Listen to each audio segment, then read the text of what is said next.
Bonjour à tous et bienvenue, ravi de vous retrouver comme chaque semaine pour un nouveau numéro d'Ailleurs dans le monde. Les agences de notation financière sont des entreprises privées qui apprécient le risque de solvabilité financière d'une entreprise, d'un État, d'une collectivité locale ou d'une opération financière. Crise des subprimes, crise de la dette publique grecque et de la zone euro, à chaque crise financière, elles sont pointées du doigt. Mais pour certains, quelles que soient les critiques qui peuvent être portées à leur action, les agences de notation ne sauraient être tenues pour les seuls responsables, ni même les principales coupables. L'Afrique compte 3 agences de notation financière, dont Bloomfield Investment Corporation, dont le siège est basé en Côte d'Ivoire et un bureau de représentation au Cameroun. Et à l'occasion de ces 15 ans d'existence, je reçois son PDG, Stanislas Zézé. Bonjour et merci d'avoir accepté notre invitation. Bonjour infiniment, Fatim. Bonjour, alors, merci infiniment, je voulais dire. On va parler...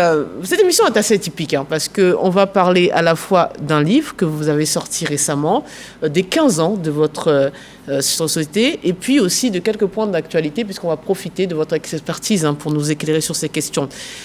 Et on va commencer tout de suite par ce livre. Vous êtes un homme d'affaires aguerri, et on aurait pu s'attendre à un livre purement économique, pour les puristes ou même les non-puristes comme moi, mais ce n'est pas du tout le cas. Ce livre est surprenant, déjà même dans sa composition, je le montre, c'est L'homme aux chaussettes rouges.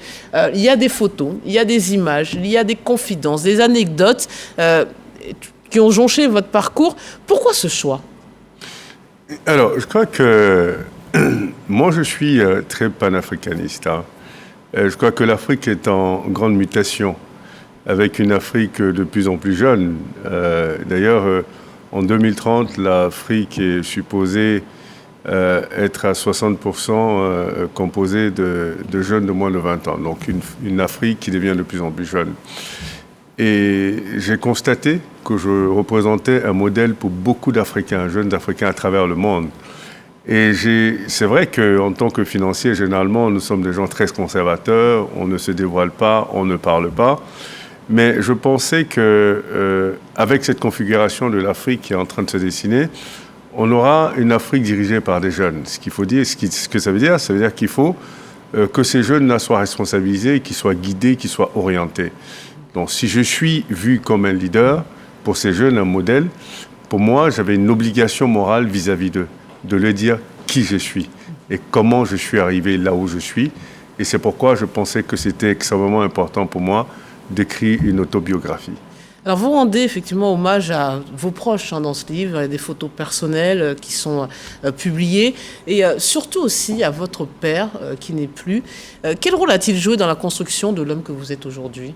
Alors, un rôle extrêmement important. L'éducation que vous recevez est celle-là même qui va définir le type d'individu et de citoyen que vous allez être. Mon père était de formation militaire, donc assez rigoureux, assez strict, mais qui m'a inculqué des valeurs extraordinaires, telles que le courage, l'abnégation, et surtout compter sur moi-même, et de ne pas passer mon temps à me plaindre, de me victimiser, justement, mais de savoir que ce que je deviendrai dans la vie, c'est ce que j'aurais décidé de devenir. Et pour décider ça, il faut avoir un certain nombre de valeurs. Et mon père est mort quand j'avais 18 ans, mais je crois que même ce peu de temps qu'on a passé ensemble m'a permis de justement avoir toutes ces valeurs-là et m'ont permis d'être suffisamment résilient. Et déjà suffisamment résilient pour absorber ce choc-là à 18 ans et puis après d'affronter le reste de ma vie jusqu'à aujourd'hui.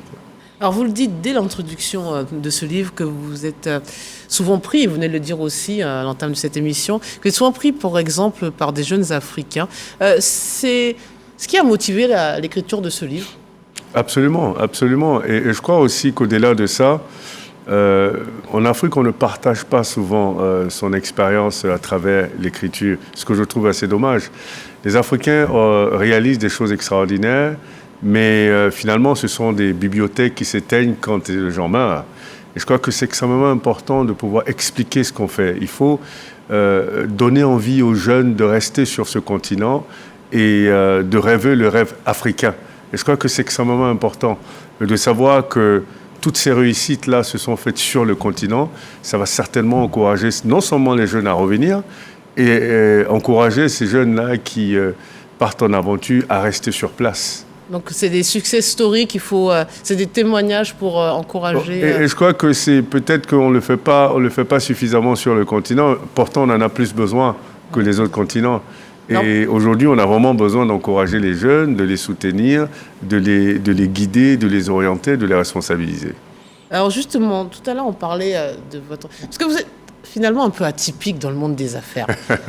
Ben, c'est vrai, ils sont souvent taiseux. Vous l'avez dit vous-même, on le sait, je le sais en tant que journaliste, difficile de les recevoir, de les faire parler. On a l'impression que les grands patrons d'industrie ou les grands hommes d'affaires ne s'expriment qu'en cas de crise, parce qu'ils n'ont pas le choix et parce qu'ils doivent rendre des comptes.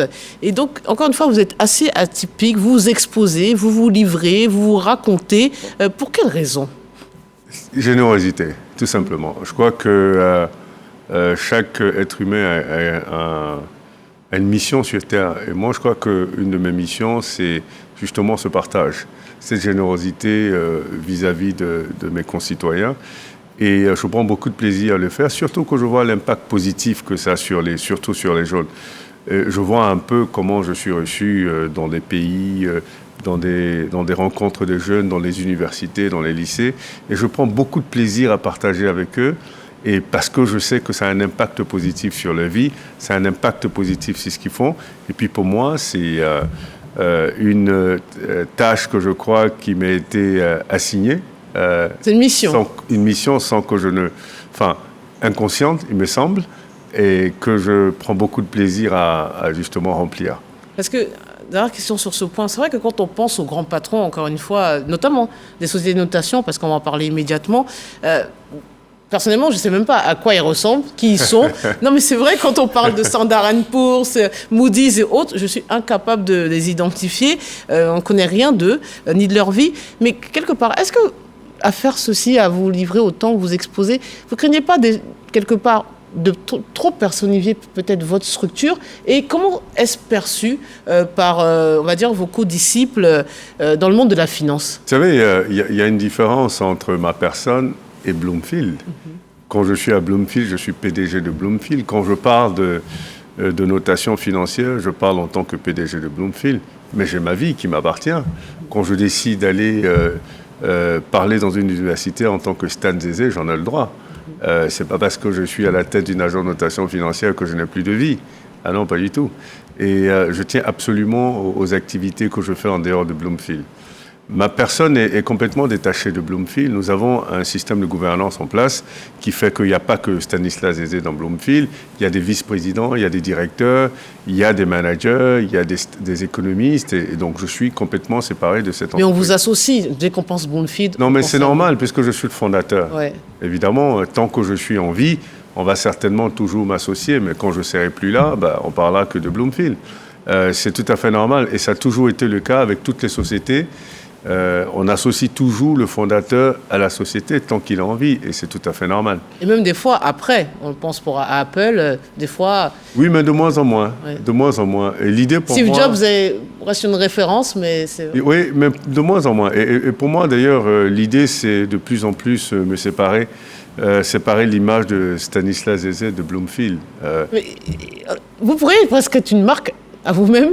C'est la question qui me vient pendant que je vous écoute, qu'en disant distinguer les deux.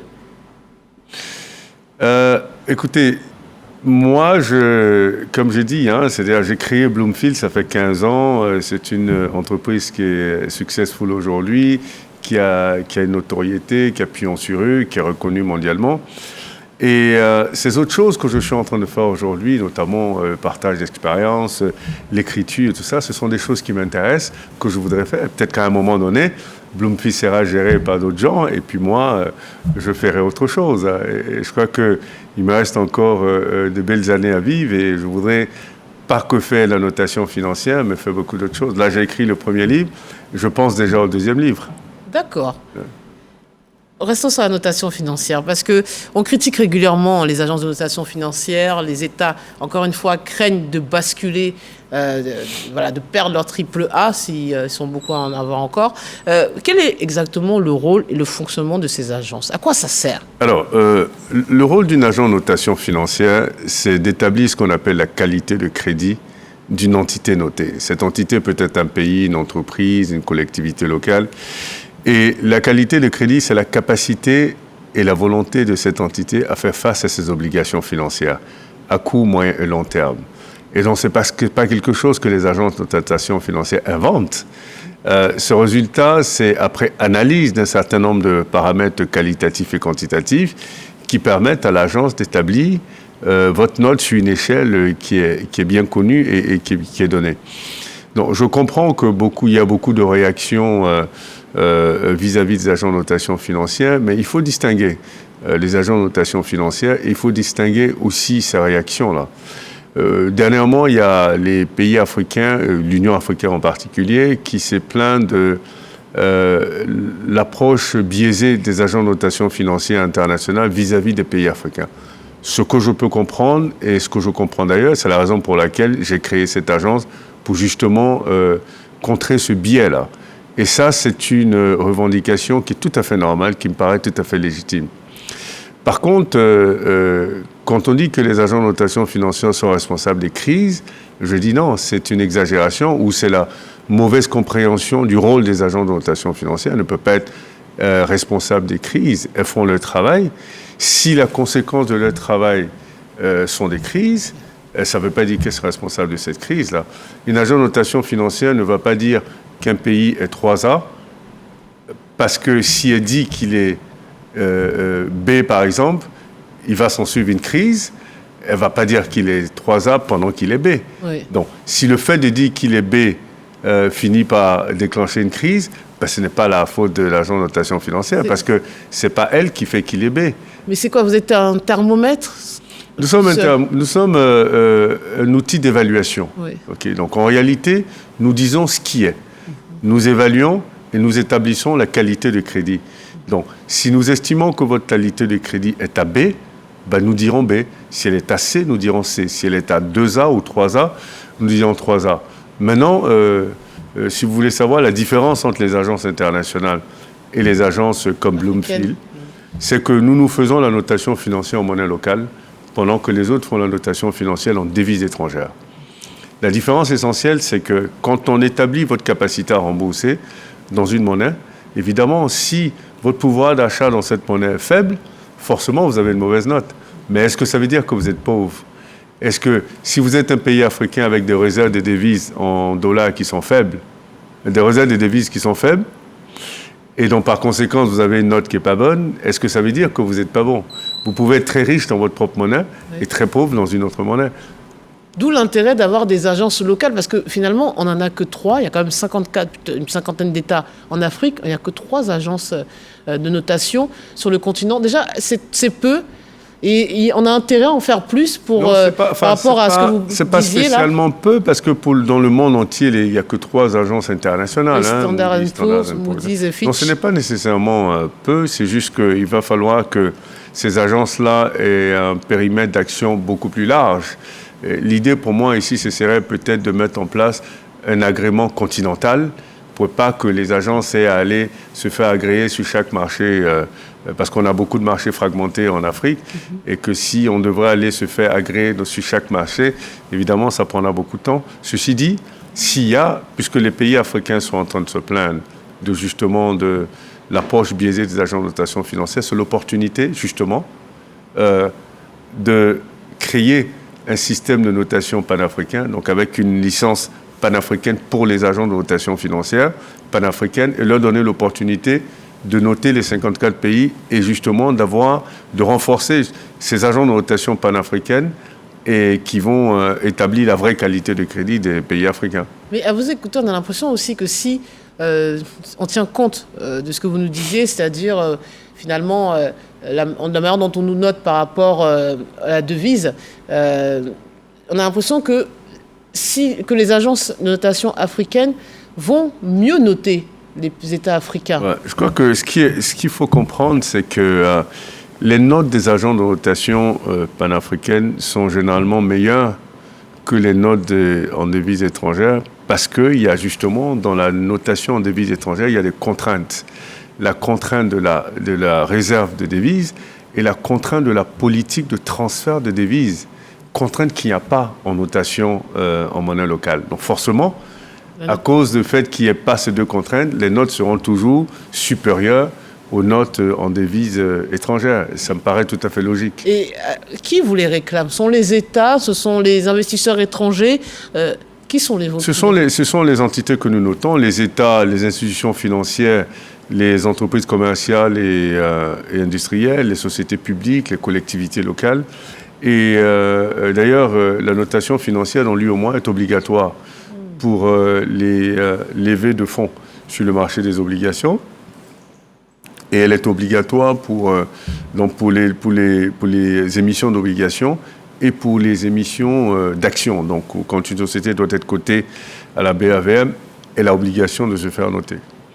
D'accord. Alors, on va parler de cette aventure Bloomfield, 15 ans d'existence déjà. Comment ça a débuté? Vous nous disiez à l'instant que c'est aussi lié pour peut-être atténuer cette fracture nord-sud et par rapport à ce que faisaient les autres grandes agences internationales. C'est pour ça? Alors, c'est le constat justement de cette approche biaisée et que nous avons décidé de créer Bloomfield il y a 15 ans.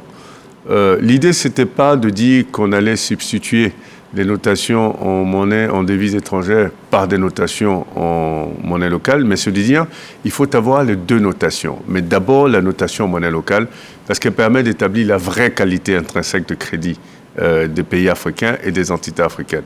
Ensuite, pour toutes les opérations sur le marché international, oui, ce serait bien que les pays aient des notations en devises étrangères, parce que si vous empruntez en dollars, oui. Si vous empruntez en devises, vous remboursez en devises. Ça me paraît tout à fait évident.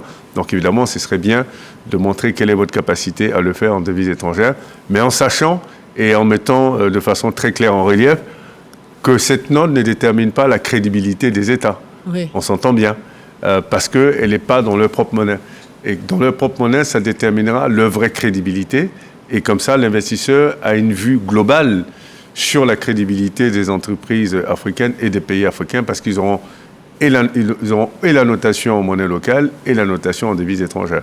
Vous l'avez dit dans un ancien article qui date quand même de Jeune Afrique, que l'actif le plus précieux d'une agence de notation, c'est sa crédibilité. Absolument. Mais comment juge-t-on de la crédibilité d'une agence de notation? C'est pas compliqué. Vous savez, on ne peut pas tricher en notation financière. Si on dit qu'un pays ou une entreprise est 3A, donc la probabilité de défaut est nulle, alors qu'en réalité, elle est C, on peut justifier sur le papier par plusieurs schémas qu'elle est 3A. Mais sur le terrain, sur le marché, elle ne peut pas se comporter en 3A parce qu'elle n'est pas 3A en réalité. Elle va se comporter en C, elle va faire défaut et on va remettre en question la crédibilité de l'agence qui a dit qu'elle était 3A alors qu'en réalité, elle se comporte comme une 3C. Mais ce qu'on ne comprend pas, c'est qu'on se dit justement avec toutes les informations, les données recueillies par ces agences, qu'on pourrait anticiper des crises. Et ce n'est pas le cas, c'est jamais le cas. Non, c'est pas qu'on ne peut pas anticiper des crises. Enfin, je veux dire, on fait des prédictions, on peut anticiper, mais on ne peut pas arrêter des crises. C'est pas nous qui prenons les décisions. Nous sortons des rapports, nous faisons des analyses, mais nous ne prenons pas des décisions. Ceux qui prennent des décisions, c'est à eux d'arrêter les crises. On vous écoute pas?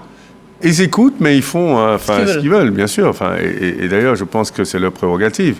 C'est pas notre rôle de décider pour eux. Nous faisons des analyses, nous donnons ces analyses, des rapports, et puis après, les policy makers, comme on dit, ceux qui font les politiques publiques, prennent les décisions. Alors maintenant, j'aimerais qu'on s'intéresse à deux points d'actualité, puisqu'on va profiter de votre expertise et de votre expérience dans les 15 ans chez Bloomfield, et bien avant, on a vu votre parcours dans le livre. D'abord, on va commencer avec une actualité plus locale, même si ça concerne aussi le Ghana. Donc ces dernières semaines, notre pays, la Côte d'Ivoire et le Ghana, ont durci le ton face aux grands industriels du chocolat. Les producteurs de cacao donc, se sentent lésés, là, pour le coup. Ils reprochent à ces industriels leur réticence à payer ce qu'ils appellent le DRD, le différentiel de revenus décent. C'est une prime à l'achat conçue pour protéger les faibles revenus des cacaoculteurs. Et dans ce bras de fer, on se demande vraiment si on peut inverser la tendance. Je crois qu'il faut que les pays africains, que ce soit pour le cacao ou toutes les autres matières premières, comprennent que sur le marché, il y a la loi de l'offre et de la demande. Plus vous offrez, moins votre produit a de la valeur. Plus rare est votre produit, plus de valeur il prend systématiquement. Donc aujourd'hui, au lieu de se plaindre, je crois que les pays africains devraient penser à une stratégie de réduction, soit de leur production, soit de leur exportation. À la fin de la journée, vous pouvez produire moins et gagner plus que quand vous produisez plus. Il est extrêmement important de commencer à créer un marché de consommation de cacao local et régional. Extrêmement important. À ce moment-là, la majorité de la production sera consommée localement et régionalement, et le très peu qui sera expatrié, justement, fera forcément monter les prix. Donc ça suppose une transformation locale, mais absolument. Aboutie, parce que non, des fois on en fait de la poudre, mais aller jusqu'au chocolat de qualité. C'est de ça que je parle. C'est-à-dire qu'il faut déjà créer le marché avant de créer le produit. On est un pays producteur de cacao. Je ne vois pas de sensibilisation sur tout ce qui est dérivé, produits dérivés du cacao, parce qu'il n'y a pas que le chocolat. Oui. Il y a les cosmétiques et tout ça. Sûr. Je ne vois pas de pédagogie là-dessus. Je ne vois pas une vraie volonté de créer un marché pour ces produits de cacao et les produits dérivés de cacao, parce que ce n'est pas là que ça commence. Une fois que vous avez créé le marché local, le marché régional, évidemment, si sur 100% de votre production, vous retenez 80% parce que justement vous avez le marché local, le marché régional, vous n'exportez que 20%.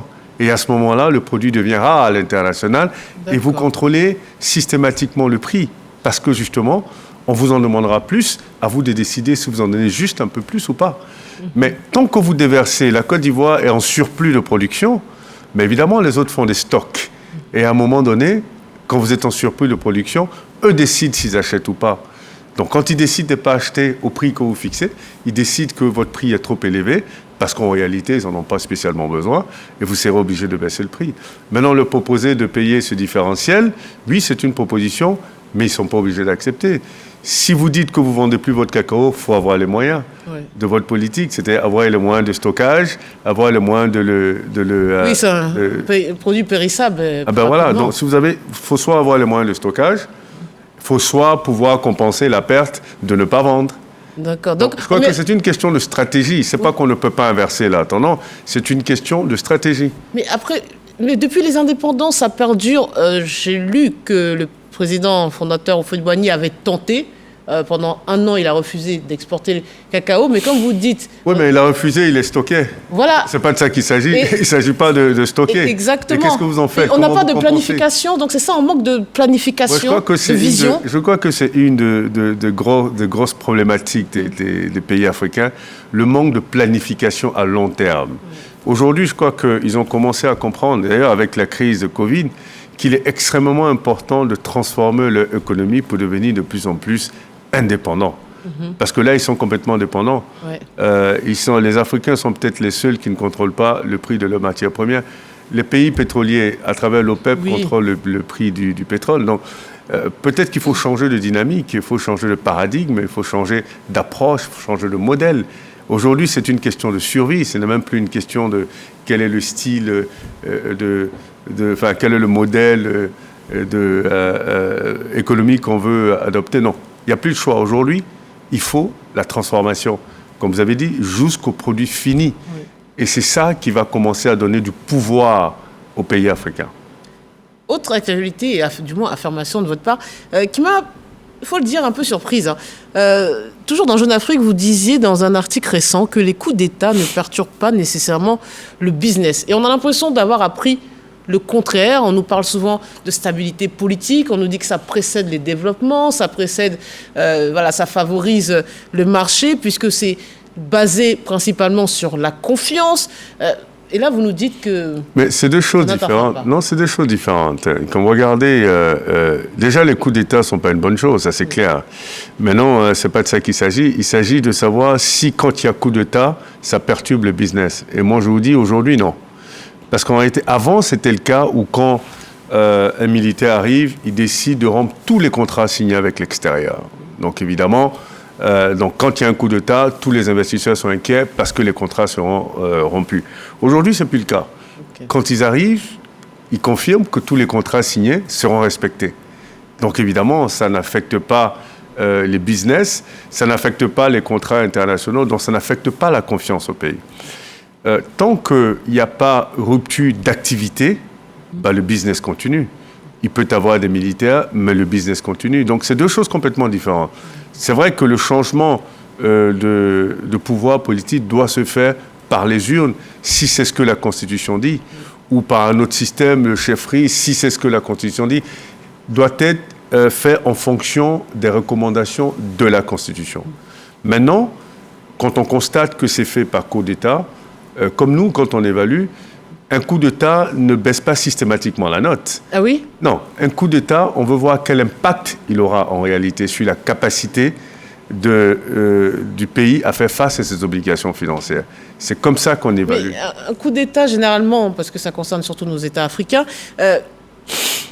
il y a plusieurs choses qui en découlent. Il y a des sanctions financières qui viennent des grandes institutions, que ça peut être d'ordre économique. Il y a aussi l'instabilité, du moins le risque d'instabilité juridique, puisqu'on a une interruption de l'ordre constitutionnel. Ça ne baisse pas la note, tout ça. Non, c'est ce que je dis. C'est-à-dire que dès que le coup d'État se produit, on ne baisse pas systématiquement la note. On met la note sous observation. Et on va regarder ce qui va se produire. Est-ce qu'il y aura des sanctions? Oui. S'il y a des sanctions, est-ce que les sanctions vont affecter le portefeuille de l'État? Est-ce qu'elles vont affecter le fonctionnement de l'État? Donc, c'est après analyse de tout ça qu'on décide de baisser si c'est le cas ou de ne pas baisser. Parce que ce n'est pas dans tous les cas que ça a un impact significatif. Et il est extrêmement important de comprendre que la notation financière ne se fait pas sous émotion. C'est sous analyse assez froide sur des éléments tangibles qui nous permettent de prendre une position. Donc on pourrait imaginer qu'un coup d'État, en tout cas selon la personne et la personnalité de celui qui l'a conduit, pourrait augmenter la note d'un État s'il y a une gestion rigoureuse. Non, peut-être pas augmenter la note. Ah, d'accord. Peut-être pas augmenter la note, mais ce que je veux dire, c'est que le coup d'État, il est ponctuel, et après, quand il est perdu, il se transforme en autre chose. Oui. Il y a des accords, il y a un accord de transition, ainsi de suite. Après, il se transforme. Vous avez la même personne, mais avec le système est différent. Un autre statut, parce que ça a été accepté finalement par les associations, par les... comment on appelle ça? Oui, la communauté internationale. La communauté internationale, la communauté régionale, et on met une période de transition. Donc pendant la période de transition, ils sont légaux. Oui. Donc évidemment, l'approche est complètement différente. C'est vrai. Voilà. Alors ça sera le mot de la fin. Alors qu'est-ce qu'on peut souhaiter à Bloomfield? 15 années de plus, on imagine, voire plus? Disons que Bloomfield perdu reste un outil africain. Oui. Surtout que Bloomfield reste un outil africain, parce que c'est ça l'idée. L'idée d'avoir créé cet agent de notation financière, c'est que l'Afrique ait des outils qui lui appartiennent et qui restent africains. Oui, parce que d'autres ont été rachetés par les géants américains. Oui, bien sûr. Afrique. Mais Bloomfield n'est pas à vendre, ça oui. Je peux vous le garantir.